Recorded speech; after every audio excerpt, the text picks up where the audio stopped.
Evidence మరి రేపు మన కిస్తి గడపక ముందు ఆ ఫోటో వద్దు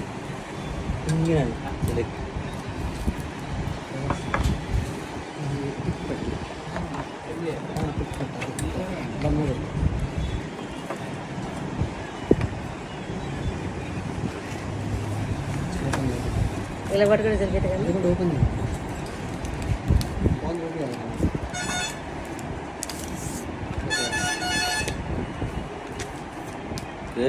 చూపించు బ్యాక్ సైడ్ బాగుంది. ఫోన్ బాగుందా? బాగుందండి. ఎక్కడ తీసుకున్నా ఫోన్? బుజ్జన్న సెల్స్. బుజ్జాన్ సార్ బుజ్జాన్న ఏమైనా గిఫ్ట్ ఇచ్చాడు మళ్ళీ ఫోన్ కొన్నందుకు? ఇచ్చిండు. ఏమి ఇచ్చాడమ్మా? ఏదో ఒకటి. ఏమి ఇవ్వలేదుగా. అది చెప్పాలన్న పబ్లిక్ కావాలంటే అటొద్దు. నిజంగా ఇచ్చాడా కదా? ఇంకా ఇవ్వలేదు. నేనైతే ఫ్రీ గిఫ్ట్ ఇస్తున్నాను నీకు. ఇదిగో బ్లూటూత్ నీకోసం ఇచ్చానా? హ్యాపీనా? హ్యాపీ అన్న. కొత్త ఫోన్ కొన్నందుకు ఓకేనా? మరి నీ ఫ్రెండ్స్ మొత్తాన్ని చెబుతా ఉద్యోగం సెల్ కొనమని. అడగకుండానే గిఫ్ట్ ఇచ్చాడా? అడిగితే ఇచ్చాడా? అడగకుండానే ఇచ్చాడా? హ్యాపీగా? హ్యాపీ అన్న. Thank you so much.